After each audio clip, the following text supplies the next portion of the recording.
హరే కృష్ణ దండత్నామాలు అందరి భక్తులకి స్వాగతం. ఈరోజు మన శ్రీ వాల్మీకి రామాయణం చర్చలోకి ఈరోజు చాలా ముఖ్యమైన ఘటాన్ని చర్చించుకోబోతున్నాము. శ్రీ సీతారాముల యొక్క కళ్యాణం. సో ఇది మనకి శ్రీ వాల్మీకి రామాయణంలో బాలకాండ అధ్యాయాలు 70 నుంచి 73లో వర్ణించబడి ఉంది. సో విస్తృతంగా ఎగ్జాక్ట్లీ ఇన్ డీటెయిల్ ఎలా జరిగింది వివాహం శ్రీరాముడికి ఇంకా సీతమ్మదేవికి అనే విషయాన్ని ఈరోజు చర్చించుకుందామంట.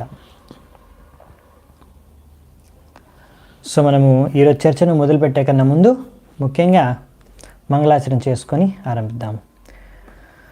ఓం అజ్ఞానతిమిరాంధస్య జ్ఞానాంజనశలాకయా చక్షోరున్మిళితం యేన తస్మై శ్రీగురవే నమః. శ్రీచైతన్యమనోభీష్టం స్థాపితం యేన భూతలే స్వయం రూపః కదా మह्यं దదాతి స్వపదాంతికం. వందేహం శ్రీగురూన్ శ్రీయుతాపదకమలం శ్రీగురూన్ వైష్ణవాంశ్చ.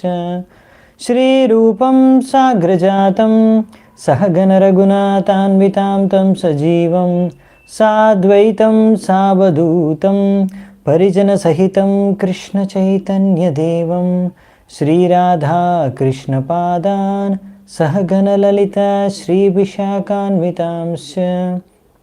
నమా ఓం విష్ణుపాదాయ కృష్ణప్రేష్టాయ భూతలే శ్రీమతే భక్తివేదాంత స్వామినితి నామినే.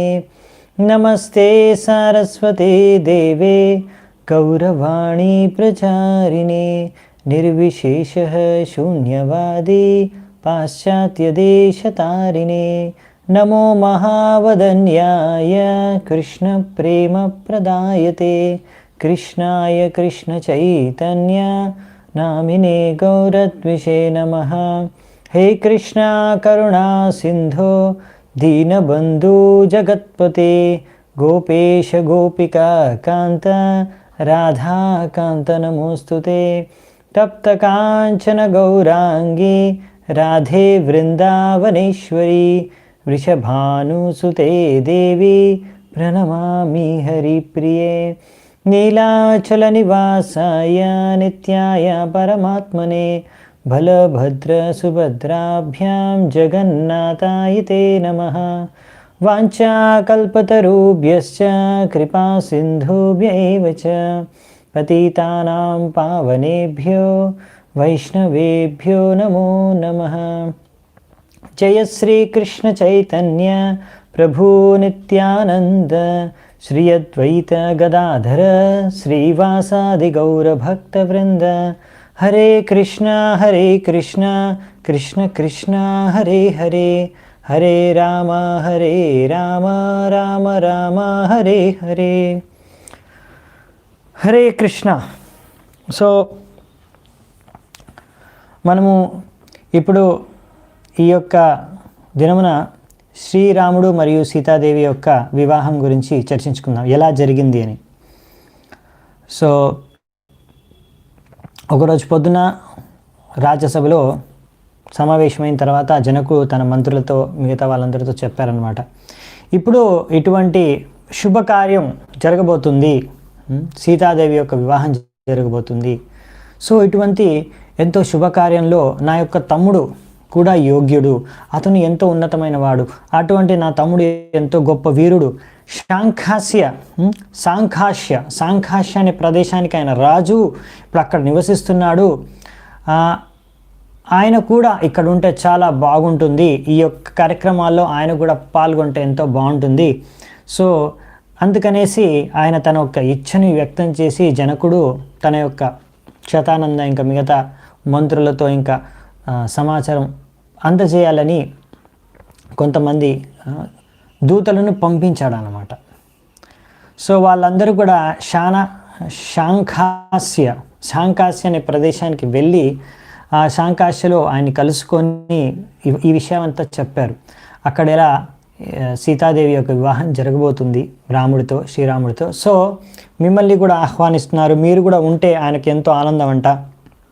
సో మిమ్మల్ని కూడా ఆహ్వానిస్తున్నారని కుశధ్వజకి చెప్పారనమాట. కుశధ్వజ జనకుడి యొక్క తమ్ముడు అనమాట. సో కుశధ్వజ కూడా ఎంతో ఆనందంతో వెంటనే అక్కడి నుంచి బయలుదేరి మిథిలాకి చేరుకుంటారనమాట. మిథిలాకి చేరుకొని కుశధ్వజను చూసి ఎంతో ఆనందంతో ఆయనకు స్వాగతం పలికి జనకుడు ఆయనకు కూడా ఆయనలాగే ఆయనకు తగ్గట్టుగా, ఆయన మహారాజు, ఆయనకు తగ్గట్టుగా సింహాసనాన్ని ఇచ్చి ఇద్దరు సింహాసనం పైన కూర్చుంటారు. ఇప్పుడు అలా దాని తర్వాత ఇంకా జనకుడు పంపిస్తారనమాట సూచన దశరథ మహారాజుకి ఆహ్వానం, ఈ వివాహం విషయం గురించి మాట్లాడదామనేసి దానికి సంబంధించిన విషయాలు మాట్లాడడానికని ఆహ్వానిస్తారు. సో దశరథుడు ఆహ్వానం పుచ్చుకొని, ఇప్పుడు దశరథుడు ఆల్రెడీ ఆయన యొక్క వశిష్ఠుల ముని ఇంకా మిగతా ఋషులు ఇంకా తన భార్యలు ఇంకా తన కుమారులతో చేరుకున్నారు, ఆల్రెడీ నివసిస్తున్నారు, ఇప్పుడు ఇక్కడే వచ్చేసారు మిథిలాకి. సో ఇప్పుడు ఆయన్ని ఈ సమయవాసానికి సభలోకి పిలుస్తున్నారనమాట. సో దశరథ మహారాజు స్వీకరించి ఆయన యొక్క ఆహ్వానాన్ని వెంటనే దశరథ మహారాజు ఆయనతో పాటు ముఖ్యంగా వశిష్ఠ ముని వారు ఇంకా విశ్వామిత్ర మునిని ఇద్దరిని ఇంకా మిగతా వాళ్ళని తీసుకొని అక్కడ చేరుకున్నారనమాట సభలోకి. సో వాళ్ళందరూ అక్కడ కూర్చున్న తర్వాత దశరథ మహారాజు ఆయన అన్నారనమాట జనకుడికి, ఇప్పుడు మా యొక్క ఇక్ష్వాకు వంశంలో యొక్క కులగురువు అయిన వశిష్ఠుల వారు ఆయనే మా యొక్క ఇక్ష్వాకు వంశం చరిత్ర గురించి వివరిస్తారు. ఆయనకు సరిగ్గా తెలుసు ఎలా మాట్లాడాలి, ఎలా వివరించాలి, ఇవన్నీ విషయాలు కూడా మా తరఫున వశిష్ఠుల వారే మీతో మాట్లాడతారు ఈ విషయం గురించి అనగానే వశిష్ఠుల వారు కూడా ఆ యొక్క విశ్వామిత్రుడి యొక్క అనుమతిని తీసుకొని తద్వారా ఈ యొక్క ఇక్ష్వాకు వంశం అంటే ఈ శ్రీరాముడు జన్మించిన లేకపోతే దశరథుడు ఉన్న ఈ యొక్క వంశ చరిత్రను మొత్తం వర్ణిస్తారన్నమాట. సో ఇక్కడ మనకి మొత్తం సూర్యవంశం మొదటి నుంచి స్టార్టింగ్ నుంచి ఎలా స్టార్ట్ అయింది, ఎవరి నుంచి స్టార్ట్ అయింది సూర్యవంశం అంటే సూర్యుడు ప్రముఖంగా, కానీ ఆ ఫస్ట్ నుంచి తీసుకొని ఇప్పుడు రామచంద్రుడి వరకు ఎంతోమంది రాజులు ఉన్నారు. సో వాళ్ళందరూ ఎంతో గొప్ప రాజులు, ఎంతో గొప్ప ధార్మిక రాజులు, ఎంతో ప్రఖ్యాతి చెందిన రాజులు. వీళ్ళందరూ కూడా అయోధ్యను పరిపాలించారు ఒక్కొక్క సమయంలో. సో వారందరూ ఎవరు, ఎంత మహా వ్యక్తులు, ఎంత మహా గొప్ప రాజర్షులు ఈ యొక్క ఇక్ష్వాకు వంశంలో సూర్యవంశంలో జన్మించారు అనే విషయాన్ని, ఎంత గొప్ప వంశంలో శ్రీరామచంద్రుడు పుట్టాడనే విషయాన్ని వ్యక్తపరచడానికి ఇప్పుడు వశిష్ఠుల వారు మొదటి నుంచి స్టార్ట్ చేస్తారనమాట. ఎక్కడి నుంచి స్టార్ట్ అవుతుందంటే మన సృష్టి రచన స్టార్ట్ చేసింది బ్రహ్మదేవుడు కదా, అందరి జీవరాశుల్ని. సో బ్రహ్మదేవుడి నుంచే స్టార్ట్ చేస్తారన్నమాట. బ్రహ్మదేవుడి యొక్క పుత్రుడు మరీచి, ఈ విషయం మనం భాగవతంలో చర్చించుకున్నాము. మీరు భాగవతం క్లాస్ వినుంటారు. సో మరీచి యొక్క పుత్రుడు కశ్యపు యొక్క పుత్రుడు వివస్వాన్. ఆయన ఇప్పుడు ప్రస్తుతం సూర్య భగవానుడు, ఆయన పేరు వివస్వాన్. సో సూర్యదేవుడి యొక్క పేరు వివస్వాన్.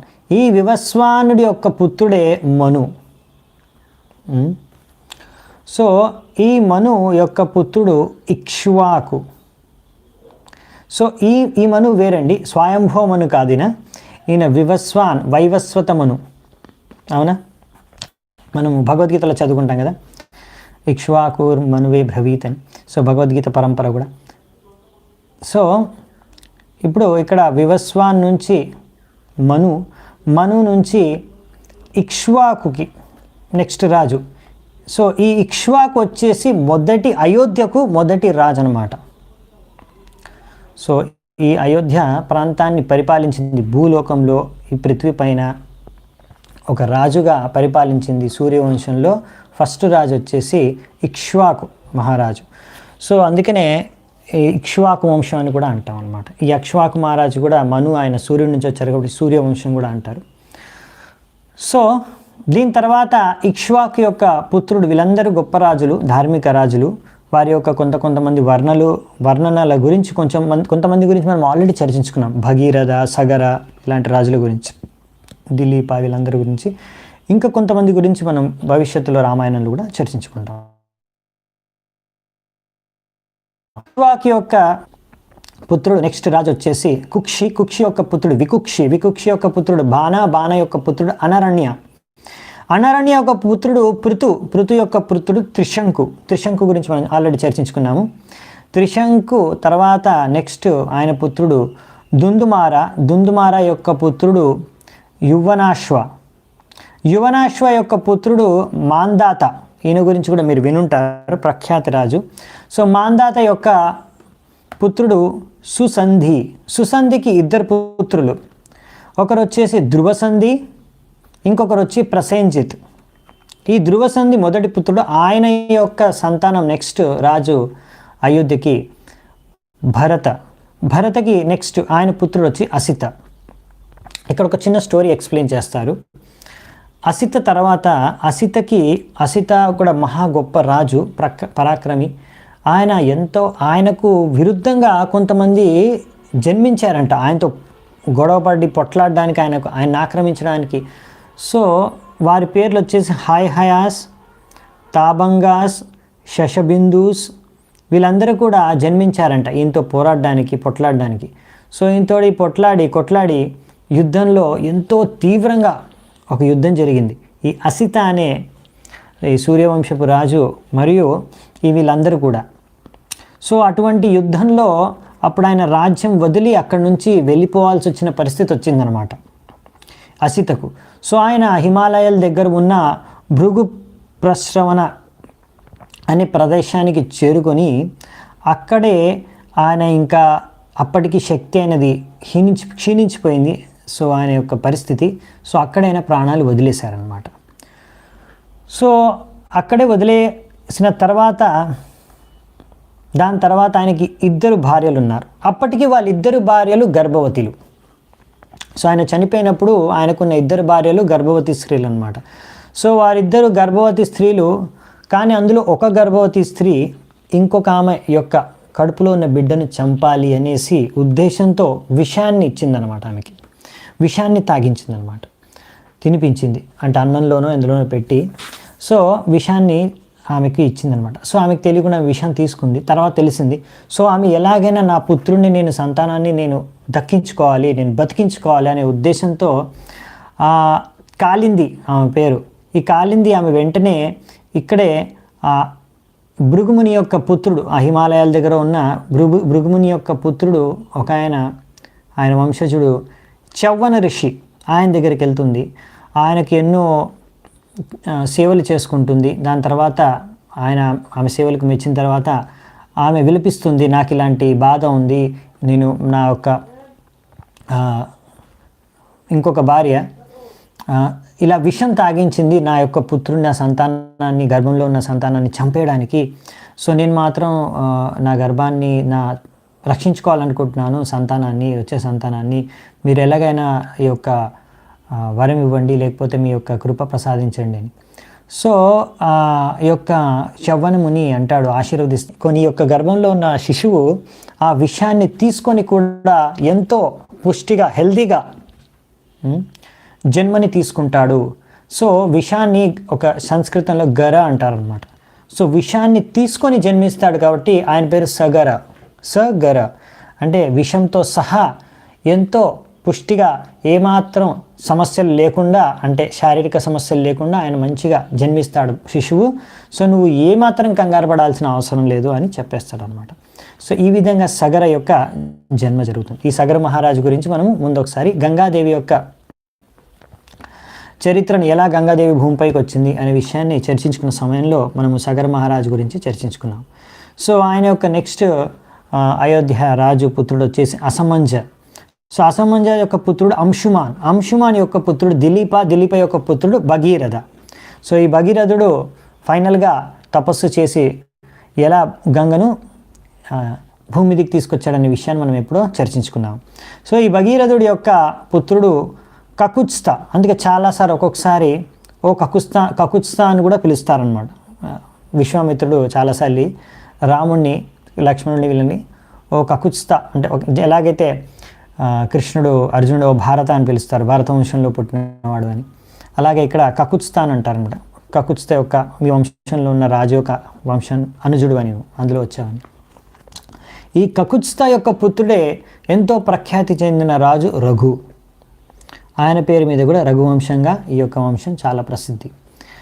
అలాగే రాముణ్ణి కూడా రఘు వీర లేకపోతే రఘువంశం, రఘు రామ్ లేకపోతే రఘుకుల రామ్ అలా మనం ప్రశంసిస్తాం కదా, ఎందుకంటే రఘు కూడా చాలా ఎంతో గొప్ప ధార్మిక రాజు. సో ఆయన దాని తర్వాత ఆయన పుత్రుడు వచ్చేసి ప్రవృద్ధ. ఈ ప్రవృద్ధ రాక్షసుడిగా మారిపోతాడు. దాని తర్వాత ఎందుకు అంటే వశిష్ఠుల ముని యొక్క శాపం వల్ల. అప్పుడు వశిష్ఠుల మునినే మళ్ళీ తిరిగి శాపం ఇద్దామనుకొని ఈ వ్యక్తి ప్రవృద్ధ జలాల్ని తీసి శాపం ఇవ్వబోతాడు వశిష్ఠుకి. అప్పుడు వెంటనే ఆయన యొక్క భార్య వద్దు అనేసి నివారించబోతూ ఆ జలాలు కింద పడిపోయి ఆయన కాళ్ళ మీద పడతాయి. అందుకనే ఆయన పేరు కల్మాషపాద అని ఆయన పేరు పడింది అనమాట. సో ఈయన యొక్క పుత్రుడు శంఖణ యొక్క పుత్రుడు సుదర్శన యొక్క పుత్రుడు అగ్నివర్ణ యొక్క పుత్రుడు శీఘ్రగ యొక్క పుత్రుడు మరు యొక్క పుత్రుడు ప్రశుశ్రుక, ఆయన పుత్రుడు అంబరీష యొక్క పుత్రుడు నహుష యొక్క పుత్రుడు యయాతి. ఈ నహుష యయాతి వచ్చేసి వీళ్ళు చంద్రవంశంలో ఉండే నహుష యయాతి వేరండి. వీరికి వేరు సేమ్ పేర్లు ఉన్నాయి కానీ వారు వేరే డిఫరెంట్ పర్సనాలిటీస్, వారు వేరు వ్యక్తులు. సేమ్ పేరు ఉంది అంతే, ఒకటే నామధేయం ఉంది కానీ వారు వేరు వ్యక్తులు, వీరు వేరు వ్యక్తులు.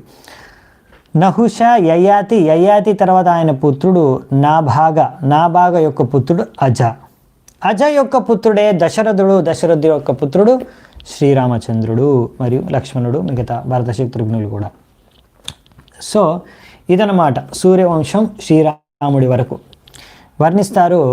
ఇక్కడ మనకు వశిష్ఠుల వారు వర్ణించేసి వశిష్ఠు వాళ్ళు అంటారు జనకుడికి, మేము మీ ఇద్దరు పుత్రికలను అంటే సీతాదేవి మరియు ఊర్మిళను ఇద్దరిని కూడా శ్రీరామచంద్రుడికి జనకుడికి తగిన వారిగా మేము స్వీకరిస్తున్నాము, రాముడికి లక్ష్మణుడికి అని, మీ యొక్క ఇద్దరు పుత్రులను. ఈ విధంగా జనకుడికి చెప్పిన తర్వాత జనకుడు కూడా లేచి నిలబడి ఆయనకు ధన్యవాదాలు చెప్పి ప్రశంసించి, మీరు చాలా బాగా వర్ణించారు. ఇలా పెళ్ళికి ముందు, వివాహానికి ముందు రెండు తరఫున పెళ్ళి అంటే అబ్బాయి తరఫు నుంచి అమ్మాయి తరఫు నుంచి ఇద్దరు కూడా వారి యొక్క తరాలు కనీసం ఒక 10 తరాలన్నా చూడాలంటారు. సో మీరు మీ వంశం గురించి బాగా వర్ణించారు వశిష్ఠుల వారు, ఇక్ష్వాకు వంశం గురించి. సో నేను మా యొక్క వంశం గురించి కూడా నేను వర్ణించాలనుకుంటున్నాను. సీతాదేవి మేము వచ్చిన వంశం కూడా ఎంత విశిష్టమైనదో అనేసి. ఇప్పుడు వశిష్ఠుల వారు మాది ఎంత తగ్గట్టు వంశం.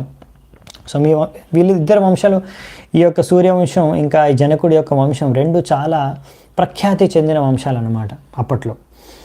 సో ఇప్పుడు జనకుడు చెప్తాడన్నమాట ఆయన వంశం ఎక్కడి నుంచి స్టార్ట్ అయిందని. ఎంతో గొప్ప మహారాజు నిమి, ఆయన గురించి కూడా మనము భాగవతంలో 11వ స్కందంలో విస్తృతంగా చర్చించుకుంటాము. సో ఈ నిమి మహారాజు యొక్క పుత్రుడు మిథి. ఈ మిథి అనే పుత్రుడే మిథిలా నగరాన్ని స్థాపించాడు. అందుకే మిథిలా నగరానికి మిథిలా అని పేరు వచ్చిందనమాట. ఆయన మొదటి జనకరాజుగా లేకపోతే జనకుడిగా ఆయన్ని గుర్తిస్తారు. సో ఈ మిథిలా ప్రదేశానికి రాజునే జనక అని కూడా అంటారు. జనక అంటే ఏం లేదు, జనక అనేది మిథిలా ప్రదేశానికి రాజు పేరు అనమాట. సో వారికి ఇంకో పేరు ఉంటుంది కానీ జనకుడిగా గుర్తిస్తారనమాట. సో వీళ్ళందరినీ కూడా ఫస్ట్ జనకుడు, సెకండ్ జనకుడు అలా అంటారనమాట. సో మిథి ఫస్ట్ జనకుడు అనుకోవచ్చు. ఆయన మిథిలాని స్థాపించారు. దాని తర్వాత మిథి యొక్క కుమారుడు ఉదావసు యొక్క కుమారుడు నందివర్ధన. దాని తర్వాత నెక్స్ట్ రాజు వచ్చేసి సుకేతు. ఆయన తర్వాత వచ్చింది నెక్స్ట్ ఆయన పుత్రుడు దేవరాత. ఈయన గురించి మనం ఎప్పుడో విన్నట్టున్నాము. శివధనుస్సుని ఈయనకే ఇస్తారు కదా దేవతలు, అదనమాట దేవరాత. ఆయన దేవరాత యొక్క పుత్రుడు బృహద్రథ, ఆయన నెక్స్ట్ రాజు. దాని తర్వాత నెక్స్ట్ జనకరాజు వచ్చేసి మహావీర తర్వాత సుధృతి తర్వాత దృష్టకేతు తర్వాత హర్యశ్వ తర్వాత మరు తర్వాత ప్రతీందక తర్వాత కీర్తిరథ తర్వాత దేవమీఢ దేవమీఢ తర్వాత విభూత తర్వాత మహీద్రక తర్వాత నెక్స్ట్ రాజు కీర్తిరాట తర్వాత మహారోమ తర్వాత స్వర్ణరోమ తర్వాత హ్రస్వరోమ తర్వాత ఆయనకే 2 పుత్రులు ఉన్నారన్నమాట. ఒకరు ఇప్పుడు నేను జనకుడిని, నేను మొదటి పుత్రుణ్ణి, ఇంకా నా తమ్ముడు కుశధ్వజ. సో నా తండ్రి మేమిద్దరము పెద్దగా అయిన తర్వాత నన్ను మా యొక్క తమ్ముడిని చూసుకోమని బాగా అప్పచెప్పి ఆయన రాజ్యాన్ని వదిలి అడవిలోకి వెళ్ళిపోయాడు. అంటే వానప్రస్థను స్వీకరించాడు అన్నమాట. ఇది మనం చూస్తాము మహాభారతంలో కానీ, రామాయణంలో కానీ, భాగవతంలో కానీ. అలా సో వాళ్ళ పిల్లలు కూడా సరైన యోగ్యత వయసుకు వచ్చిన తర్వాత, వీళ్ళ వయసు అయిపోయిన తర్వాత కూడా సరైన వయసులో ఇంకా ఈ రాజ్యాన్ని తాగించేసి రాజులు వానప్రస్థ తీసుకోవడం. సో అలాగే ఈ హ్రస్వరోమ కూడా వానప్రస్థను తీసుకొని అక్కడ తపస్సులు చేసి తర్వాత స్వర్గానికి వెళ్ళిపోయాడు. అలా దాని తర్వాత నేనే ఇక్కడ ఈ మిథిలా ప్రదేశానికి జనకుడిగా రాజుగా నియమితమయ్యాను. తర్వాత ఈ మిథిలా ప్రదేశాన్ని నేను సంరక్షిస్తున్నాను. నా యొక్క తమ్ముడిని కూడా నేను చూసుకుంటున్నాను. కుశధ్వజను నా సంరక్షణలోనే ఉన్నాడు. దాని తర్వాత ఒకసారి ఏం జరిగిందంటే సుధన్వా అనే ఒక శంఖాష్య ప్రదేశానికైన రాజు, ఎంతో పరాక్రమశాలి, ఎంతో ప్రఖ్యాతి చెందిన రాజు ఒకసారి ఆయన మిథిలా నగరాన్ని ఆక్రమించాడు, అటాక్ చేశాడనమాట. అలా ఆక్రమించలేదు, మొత్తం ఆక్రమణ చేశాడు, అటాక్ చేశాడు. ఆక్రమణ చేశారు. నాకు ఒక సందేశాన్ని పంపించారు. ఏమో సందేశం అంటే నాకు చెప్పారు వెంటనే ఆ శివధనుస్సుని మరియు సీతాదేవిని ఆయనకు అప్పచెప్పాలని. నేను ఆ సందేశాన్ని తిరస్కరించి ఆయనతో పాటు యుద్ధం చేశాను. సో ఆ యుద్ధంలో నేను ఆ సుధాన్వా అనే రాజుని నేను వధించాను. ఆ వధించిన తర్వాత ఆ ప్రదేశానికి, శంఖాస్య ప్రదేశానికి నా యొక్క తమ్ముడైన కుశధ్వజను రాజుగా నియమించాను. అప్పటి నుంచి ఆయన అక్కడే రాజుగా ఆ ప్రదేశానికి నియమితమైన తర్వాత అక్కడే పరిపాలిస్తున్నాడు. సో ఈ విధంగా మా వంశము ఈ కుశధ్వజ, మా గురించి మేము చెప్పాము. ఈయనే మా తమ్ముడు కుశధ్వజ, నేను, ఇది మా వంశ చరిత్ర. సో నాకు ఎంతో ఎంతో ఆనందం ఈ నా యొక్క కూతురు సీతాదేవిని, ఇంకా మరియు ఇంకో కుమార్తె అయిన ఊర్మిళను, సీతాదేవిని రాముడికి, ఊర్మిళను లక్ష్మణుడికి ఇచ్చి వివాహం చేయడానికి నాకు సమ్మతమే. నాకు ఎంతో ఆనందం. సో నేను మీ యొక్క ఈ విషయానికి ప్రతిస్పందిస్తూ చెప్తున్నాడు జనకుడు. చెప్పిన తర్వాత ఆయన ఇంకా వెంటనే చెప్తాడు, కానీ ఇంకా ఈ యొక్క విషయాన్ని మనం ఆలస్యం చేయకూడదు. మీరు వెంటనే ఈ వివాహ కార్యక్రమాలు, దానికి ముందు చేయాల్సిన కార్యక్రమాలు, వివాహానికి అవన్నీ ఆరంభించేసేయండి. దీనికి ముందు మీరు రామ లక్ష్మణులు వారికి తరఫున మీరు గోదాన చేయాలి. గోదాన చేసిన తర్వాత ఇంకా పితృకార్యాలు కూడా చేయాలి. దాని ద్వారా పితృలు ఎవరైతే యాన్సిస్టర్స్, ఇంకా పూర్వజులు, వంశంలో వచ్చిన పూర్వరాజులు ఎక్కడైతే వారు ఉన్నారో అక్కడ నుంచి వాళ్ళ ఆశీర్వాదాలు మనం తీసుకుంటాం అన్నమాట. అది వాళ్ళకి ఎంతో శుభదాయకం. సో ఆ కార్యక్రమం తర్వాత ఈ వివాహ కార్యక్రమం చేయాలి. సో ఈరోజు వచ్చేసి మాఘ నక్షత్రం. ఇక్కడ నుంచి దీని తర్వాత మూడో రోజు వచ్చేసి, ఈ రోజు నుంచి మూడవ రోజు వచ్చేసి ఆ రోజు ఉత్తర ఫాల్గుని నక్షత్రం. అది ఎంతో శుభదినం. ఆ రోజు బాగానే ఇంకొక ఇది కూడా ఉందన్నమాట, ముహూర్తం ఉంది. సో అది చాలా మంచి ముహూర్తం, చాలా మంచి రోజు. అదే రోజు ఉత్తర ఫాల్గుని నక్షత్రం ఉన్న సమయంలో ఈ యొక్క వివాహం జరిగితే అది చాలా శుభదాయకం. ఆ విధంగా జరిగేటట్టుగా మీరే చూడండి అనేసి వశిష్ఠులు వారికి చెప్తారనమాట. సో వశిష్ఠుల వారు కూడా విని, ఎందుకంటే ఇది చాలా శాస్త్రాల ప్రకారం ఒక వ్యక్తి తన కుమార్తెను ఈ ఉత్తర ఫాల్గుని నక్షత్రం రోజు కన్యాదానం చేసి వివాహం చేస్తే అది చాలా శుభమని మన శాస్త్రాల్లో రాశారు. సో అదేవిధంగా జనకుడు కోరుకొని అడిగాడనమాట వశిష్ఠుల్ని. సో వెంటనే వశిష్ఠులు దానికి అంగీకరించారు. దాని తర్వాత వెంటనే ఆ జనకుడు తన విషయం చెప్పిన తర్వాత విశ్వామిత్రుడు లేచాడనమాట. విశ్వామిత్రుడు లేచి వశిష్ఠుల యొక్క సమ్మతితో ఆయన జనకుడితో ఇలా మాట్లాడుతున్నాడు.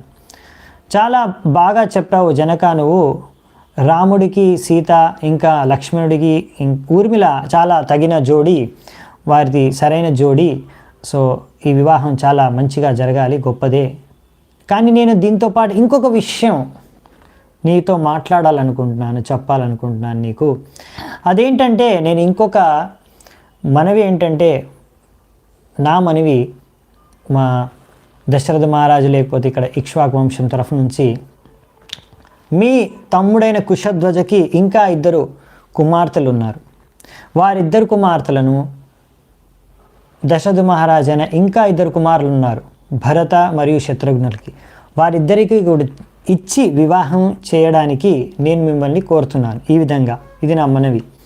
సో జనకుడు వెంటనే నించొని వారిద్దరిని, వశిష్ఠుల వారిని ఇంకా విశ్వామిత్రుడిని సమానపూర్వకంగా మాట్లాడుతూ, నాకు ఎంతో సంతోషం, ఇది మీ ఇక్ష్వాకు వంశంతో మాకు సంబంధం కుదరడమే మా అదృష్టంగా భావిస్తున్నాను. అంతేకాకుండా దానికి పైగా ఈ మొత్తం ప్రపంచంలోనే ఎంతో గొప్ప బ్రహ్మర్షి ఋషులైన వశిష్ఠులు, విశ్వామిత్రులు మీ ఇద్దరు నన్ను ఆదేశించడం, నాకు సూచించడం, ఇది నాకు చాలా ఎంతో గొప్ప విషయం, నాకు ఎంతో ఆనందకరమైన విషయం.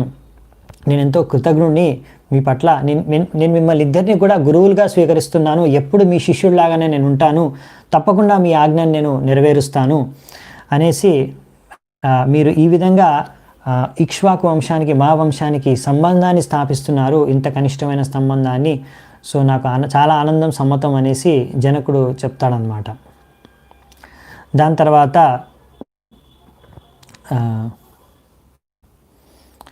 సో వెంటనే ఇంకొక విషయం కూడా చెప్తాడు జనకుడు.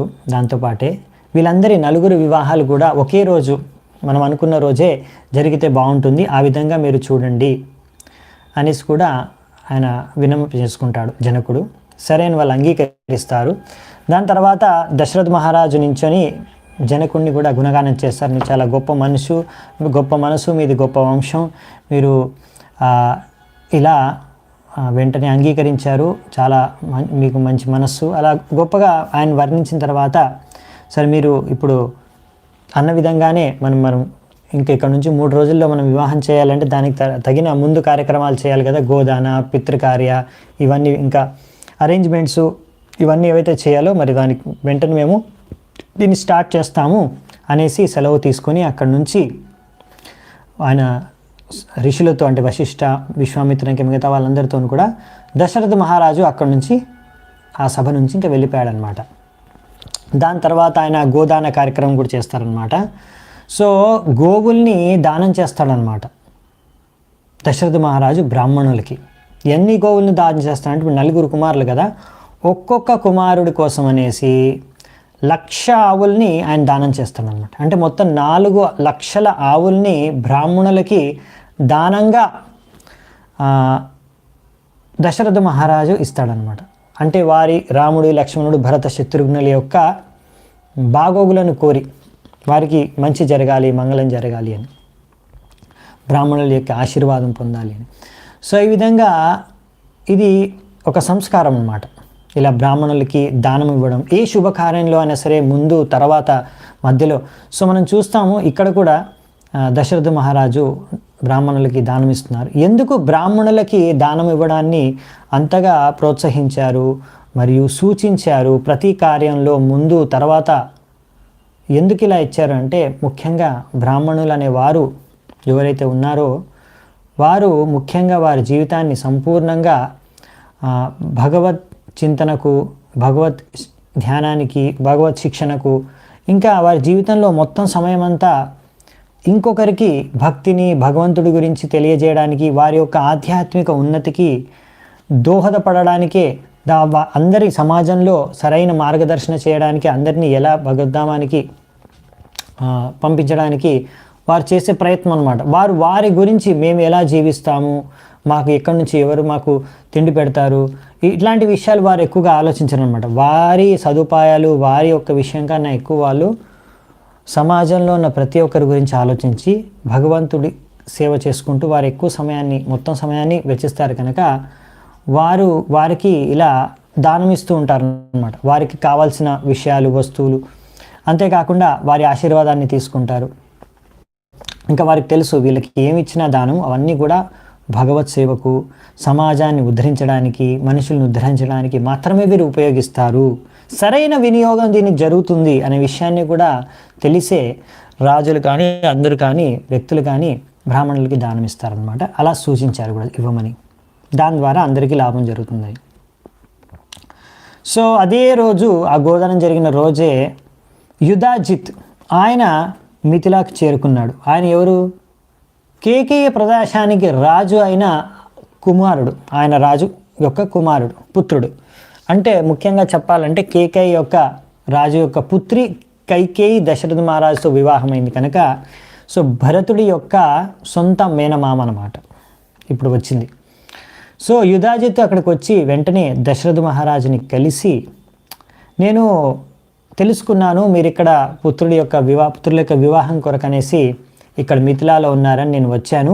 నన్ను కేకేయ రాజు పంపించారు మీ యొక్క శుభ సమాచారం గురించి తెలుసుకోమని, అలాగే మీ అందరూ ఎలా ఉన్నారు, బాగున్నారు లేదా, కుశలమా అన్నీ తెలుసుకోవడానికి మీ యొక్క మేలు కోరుతూ వారు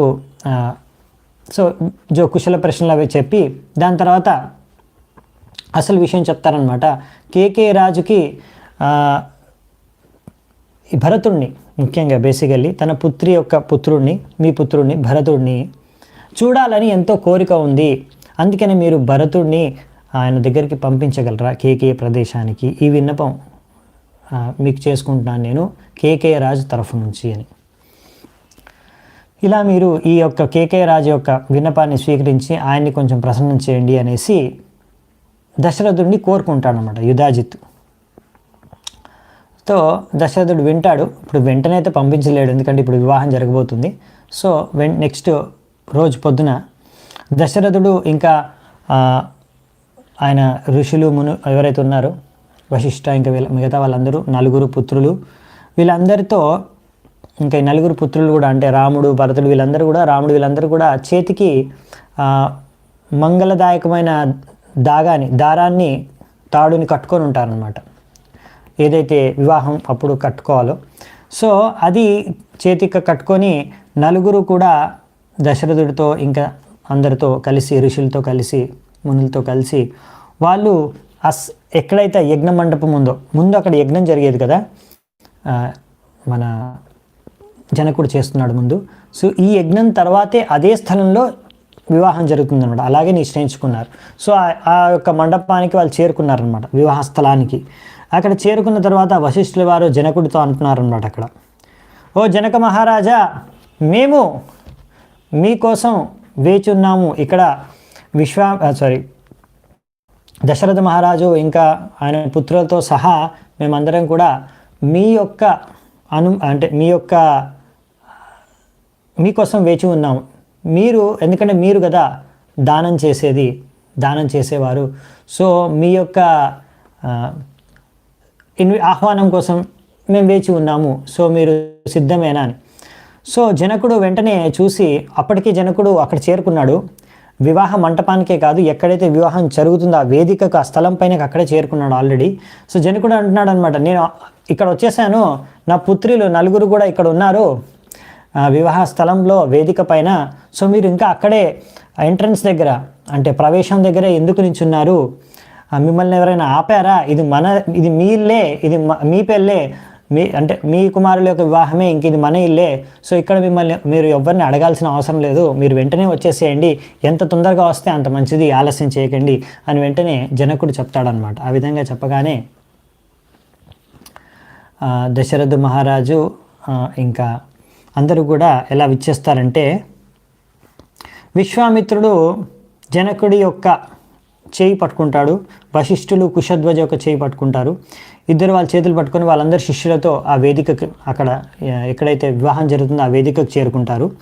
దాని తర్వాత దశరథుడు తన 4 పుత్రులతో ఇంకా భార్యలతో ఇంకా మిగతా ఋషులు మునులతో కలిసి వేదిక పైనకి చేరుకుంటారు, ఎక్కడైతే వివాహం జరిగే స్థలం ఉందో. దాని తర్వాత జనకుడు అందరికీ, బ్రాహ్మణులకు కూడా ఇంకా ఋషుల మునులందరికీ కూడా, అక్కడ వచ్చిన వాళ్ళ బంధువులందరికీ కూడా రకరకాల గిఫ్ట్స్, బహుమతులు, దానాలు వాళ్ళకి ఇచ్చి వాళ్ళని సంతృప్తిపరిచి వాళ్ళని ఆదరిస్తారు. దాని తర్వాత జనకుడు వశిష్ఠులు వారికి కోరుతారు, మీరు ఇప్పుడు వివాహ కార్యక్రమానికి కావాల్సిన పద్ధతి ఏవైతే రిచువల్స్ ఉంటాయో అవన్నీ కూడా మీరు చేయండి రిచువల్స్. సో ఇప్పుడు మీరే ఈ యొక్క వివాహాన్ని చేయండి అనేసి వశిష్ఠులు వారిని కోరుకుంటారన్నమాట. సో దీని తర్వాత ఎగ్జాక్ట్లీ ఎలా జరిగిందనే విషయం కూడా మనము డీటెయిల్గా మనం చూసుకుందామంటే ఇక్కడ 2-3 శ్లోకాలు డైరెక్ట్గా రామాయణం నుంచే. సో వశిష్ఠులు వారు వెంటనే సరే అనేసి అంగీకరించి జనకుడి యొక్క నివేదనను స్వీకరించి విశ్వామిత్రుడు మరియు శతానందను ముందుంచుకొని అక్కడ ఒక వేదికను, ఒక ఎగ్జాక్ట్ ఒక స్పాట్, అంటే ఇప్పుడు అవి అక్కడున్న వివాహ వేదిక కొబ్బరి చెట్టు యొక్క ఆకులతో తయారు చేశారంట. ఆ వేదికలో మధ్యలో వీరు ఒక ప్లాట్ఫామ్, ఒక వేదికను తయారు చేస్తున్నారు. అక్కడ శాస్త్రాల అనుగుణంగా రకరకాల పుష్పాలు, సువర్ణ పాలిక, బంగారు వెజల్స్, పాత్రలు, దాంట్లో ఆ పాత్రల్లో స్ప్రౌట్స్ అంటే రకరకాల ఇవి ఉంటాయి కదా, దాల్స్, అవన్నీ నీళ్ళలో అంకురించిన విత్తనాలన్నీ. అలాగే ఇంకా ఎన్నో రకాల పాత్రల్లో జలాలు, వాటి పాత్రలకి రంధ్రాలు ఉంటాయంట. ఇంకా అలాగే ఇంకా కొన్ని మట్టి పాత్రలు, అందులో కూడా కొన్ని అంకురించిన విత్తనాలు ఉంటాయి. దాని తర్వాత అగరబత్తి అంటే ఇన్సెన్స్ అని ఇచ్చారు. సో అగరబత్తి అంటాం కదా మనం. సో అవన్నీ పెట్టుకోవడానికి కావాల్సిన పాత్రలు అవన్నీ కూడా ఉంటాయి. దాంట్లో అగరబత్తి, ధూప్ స్టిక్ అంటాం కదా, అది కూడా ఆల్రెడీ వెలిగించి ఉందన్నమాట. దాని తర్వాత ఇంకా కాన్ షేప్డ్ వెజల్స్, శ్రుక్స్ అంటే ఇవి స్పూన్స్ అనమాట, దేని ద్వారా అయితే నెయ్యిని యజ్ఞంలో వేస్తారు. ఇంకా వెజల్స్ ఫిల్డ్ విత్ వాటర్, నీరు అర్పించడానికి కావాల్సిన అర్ఘ్య పాత్రలు. తర్వాత ఇంకా రోస్టెడ్ ప్యాడీ అంటే మనం ఏమంటాము, ప్యాడీని ఇది మన వరి అంటాము. సో బియ్యం కన్నా ముందు పొట్టుతో ఉంటుంది కదా, అది ప్యాడీ. దాన్ని రోస్టెడ్ ప్యాడీ, రోస్ట్ చేస్తే దాన్ని ఏమంటాం, ప్యాడీని రోస్ట్ చేస్తే అవి మీరు చూస్తూ ఉంటారనుకుంటా, టెంపుల్స్ బయట కూడా కొన్ని శుభకార్యాలకు యూజ్ చేస్తారు. వాటిని మనం ఎగ్జాక్ట్గా ఏమంటాం గుర్తుకు రావట్లేదు.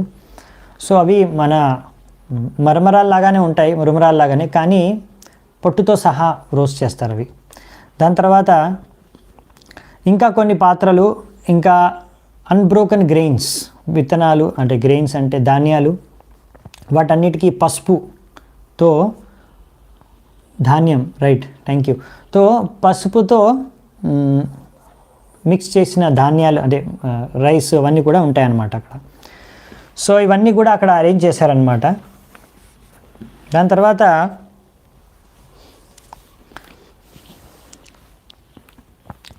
వశిష్ఠుల వారు ఎలాగైతే శాస్త్రాల్లో ఇచ్చారో ఆ విధంగానే, దానికి అనుగుణంగానే వడ్డులు అంటారు. Okay fine. సో దానికి అనుగుణంగానే అక్కడ దర్బా గ్రాస్ని పెట్టి దానికి కావాల్సిన మంత్రాలు ఉచ్చారణ చేయడం స్టార్ట్ చేశారనమాట.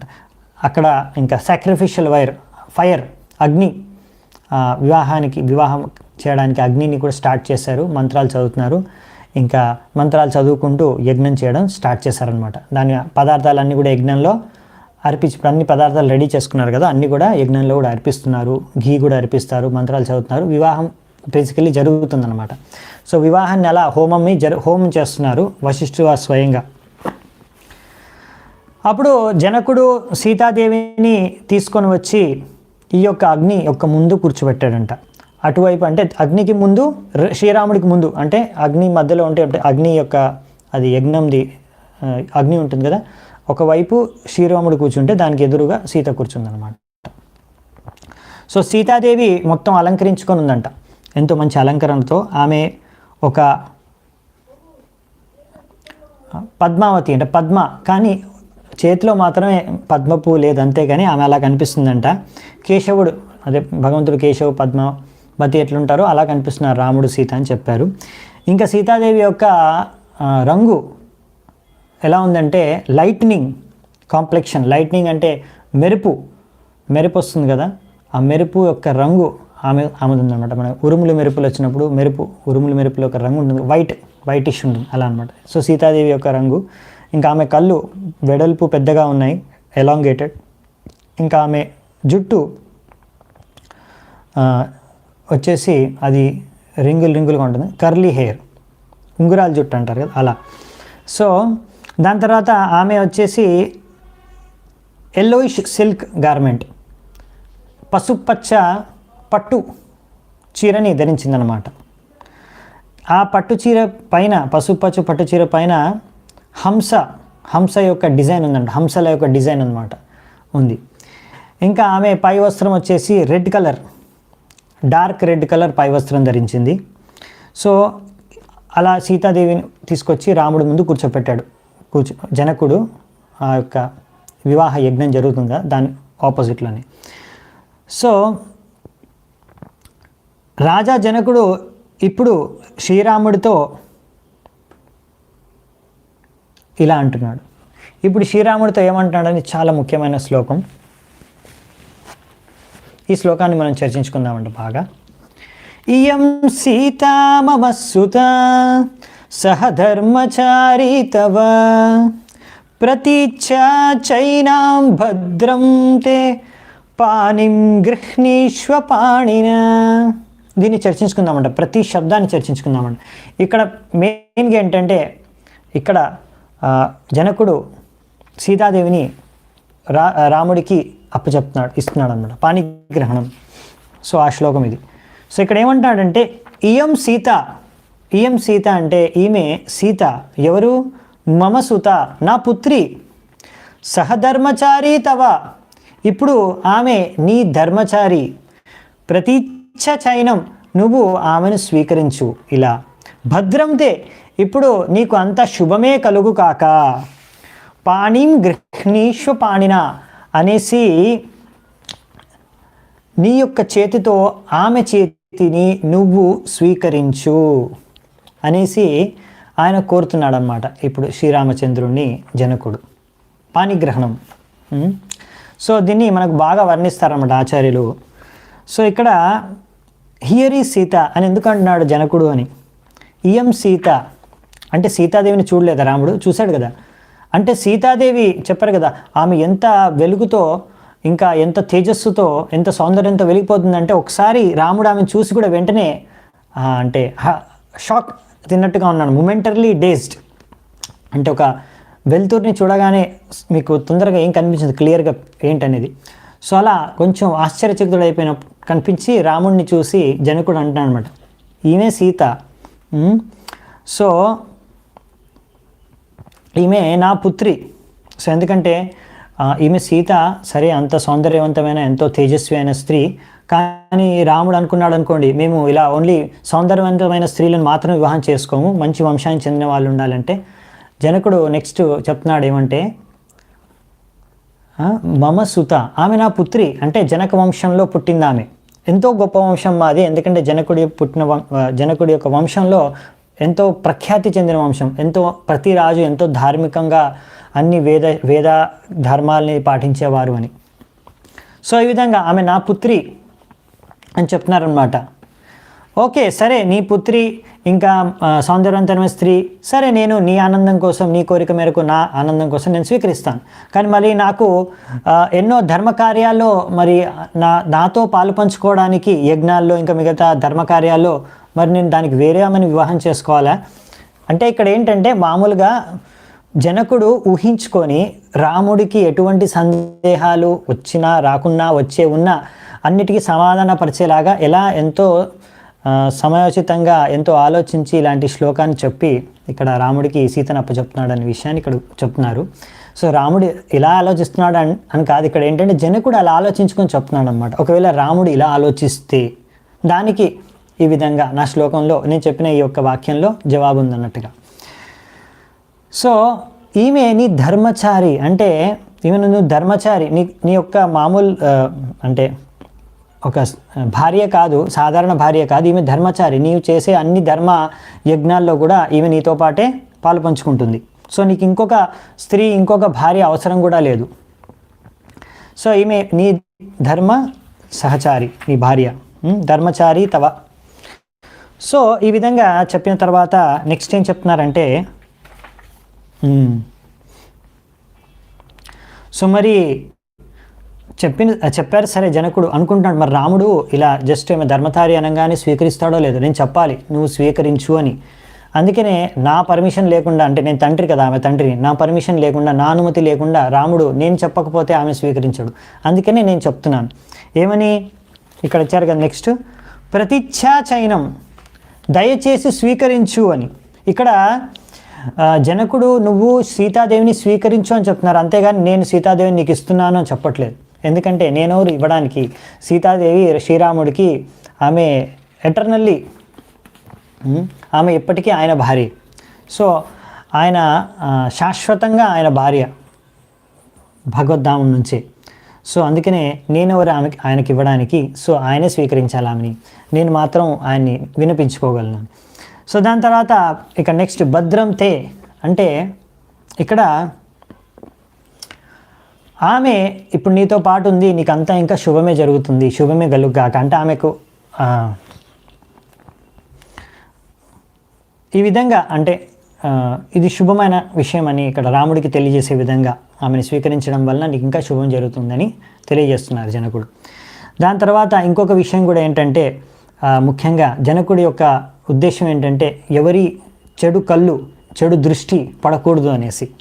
ఎప్పుడు మీకు ఇది శుభమే కలుగుగాక, దీనివలన మీ ఇద్దరు ఈడు జోడు చూసి ఎవరైనా ఈర్ష్యతో చెడు దృష్టిని వేయకుండా, దాని యొక్క ప్రభావం కలగకుండా ఉండాలి అని ఉద్దేశంతో కూడా భద్రంతే అని చెప్తున్నారంట.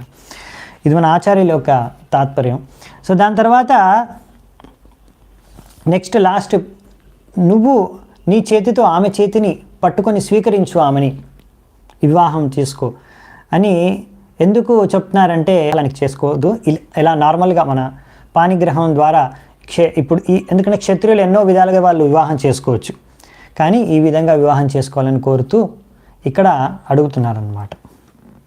సో ఎందుకంటే ఆయన వాళ్ళిద్దరిని కూడా ఒక్కసారిగా వివాహమైన తర్వాత ఒకసారిగా అక్కడే వివాహం జరిగిన తర్వాత అనుకుంటున్నారు జనకుడు, ఆ ఉద్దేశంతో అనమాట. సో దీని తర్వాత జనకుడు అలా పాణిగ్రహణం జరిగిన తర్వాత కొన్ని యజ్ఞపు మంత్రాలతో ఉచ్చారితమైన జలాల్ని ఆ యొక్క చేతుల మీద పాణిగ్రహణం మీద వేస్తారనమాట. నీరు వేసిన తర్వాత నీళ్ళన్నీ కూడా స్ప్రింకిల్ చేస్తారు.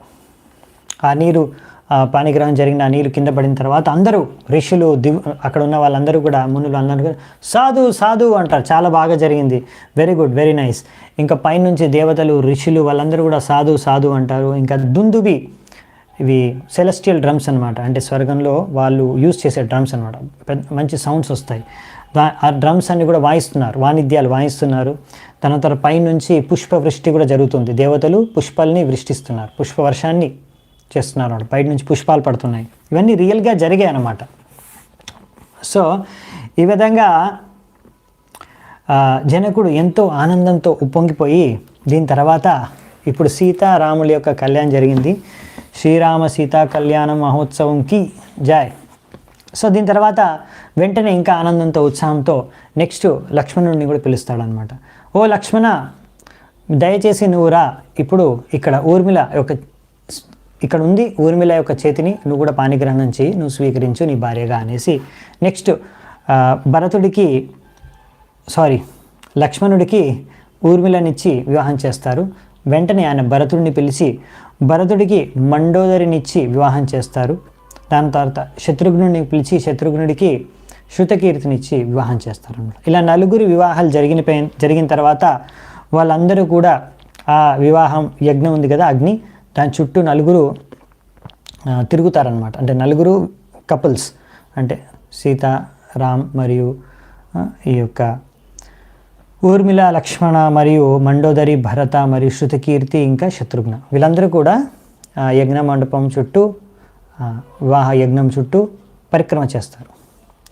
ఆ పరిక్రమ చేస్తుండగా మళ్ళీ పుష్పవృష్టి, పైనుంచి ఎన్నో పుష్పవృష్టి జరుగుతుంది. ఇంకా వాయిద్యాలు వాయిస్తారు. అప్సరసలు నృత్యం చేస్తున్నారు, గంధర్వాలు గానం చేస్తున్నారు, దేవతలు ఋషులు వీళ్ళందరూ కూడా ఆశీర్వచనాలు ఇస్తున్నారు. ఈ విధంగా ఎంతో ఆనందపూర్వకంగా ఈ వివాహం అనేది జరిగిందనమాట. దాని తర్వాత అందరూ కూడా వారు ఉన్న స్థలాలకి తిరిగి వెళ్ళిపోయారు. ఈ విధంగా శ్రీ సీతారాముల కళ్యాణం, ఇంకా నలుగురు అన్నదమ్ముల యొక్క కళ్యాణం, దశరథుడి యొక్క పుత్రుల యొక్క కళ్యాణం జరిగిందనమాట. సో శ్రీ సీతారాముల కళ్యాణ మహోత్సవ్కి జాయ్. సో ఇక్కడే నేను ఈరోజు సెలవు తీసుకుంటాను. ఇంకా దీని తర్వాత వీళ్ళు తిరిగి ఇప్పుడు అయోధ్యకి వెళ్తారు కూడా నెక్స్ట్. సో వెళ్ళే సమయంలో ఒక చిన్న ఆటంకం కలుగుతుంది. పరశురాముడు వస్తాడు. సో అప్పుడు ఏం జరుగుతుంది అనే విషయాన్ని మనము రేపు చూద్దామంట. దాంతో బాలకాండ ముగుస్తుంది. సో రేపు బాలకాండ శ్రీ వాల్మీకి రామాయణంలో లాస్ట్ క్లాస్ ఉంటుంది. సో ఇక్కడే నేను ఈరోజు చర్చను ముగిస్తాను. చాలా చాలా ధన్యవాదాలు. శ్రీల ప్రభుపాదకి జై. శ్రీ వాల్మీకి రామాయణం కీ జై. శ్రీ సీతారామ కళ్యాణం కీ జై. అనంతకోటి వైష్ణవ వృందకి జై. నితాయ్ గౌర్ సీతనాథ్ ప్రేమానందే హరి హరి బోల్.